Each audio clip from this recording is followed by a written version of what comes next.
प्राचीन समय की बात है। एक राज्य में एक राजा राज करता था। उसका राज्य सुख वैभव से संपन्न था। धन धान्य की कोई कमी नहीं थी। राजा और प्रजा खुशी खुशी अपना जीवन यापन कर रहे थे। एक वर्ष उस राज्य में भयंकर अकाल पड़ा।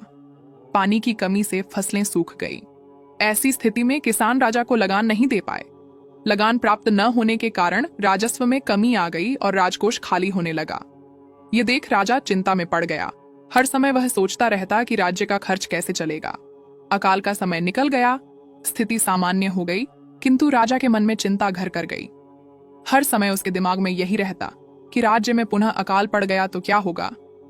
इसके अतिरिक्त भी अन्य चिंताएं उसे घेरने लगीं।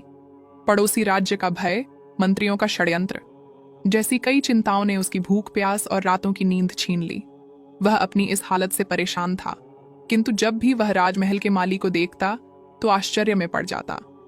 दिन भर मेहनत करने के बाद वह रूखी सूखी रोटी भी छक कर खाता और पेड़ के नीचे मजे से सोता। कई बार राजा को उससे जलन होने लगती। एक दिन उसके राज दरबार में एक सिद्ध साधु पधारे। राजा ने अपनी समस्या साधु को बताई और उसे दूर करने सुझाव मांगा। साधु राजा की समस्या अच्छी तरह समझ गए थे। वे बोले, राजन, तुम्हारी चिंता की जड़ राजपाट है। अपना राजपाट पुत्र को देकर चिंता मुक्त हो जाओ। इस पर राजा बोला, गुरुवर, मेरा पुत्र मात्र 5 वर्ष का है। वह अबोध बालक राजपाट कैसे संभालेगा?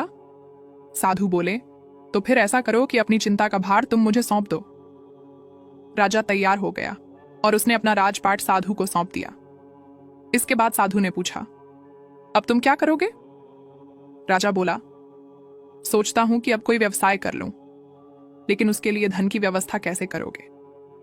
अब तो राजपाट मेरा है, राजकोष के धन पर भी मेरा अधिकार है, तो मैं कोई नौकरी कर लूंगा। राजा ने उत्तर दिया, ये ठीक है, लेकिन यदि तुम्हें नौकरी ही करनी है तो कहीं और जाने की आवश्यकता नहीं। यही नौकरी कर लो। मैं तो साधु हूं, मैं अपनी कुटिया में ही रहूंगा। राजमहल में ही रहकर मेरी ओर से तुम ये राजपाट संभालना। राजा ने साधु की बात मान ली और साधु की नौकरी करते हुए राजपाट संभालने लगा।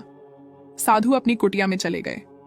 कुछ दिन बाद साधु पुनः राजमहल आए और राजा से भेंट कर पूछा, कहो राजन, अब तुम्हें भूख लगती है या नहीं, और तुम्हारी नींद का क्या हाल है?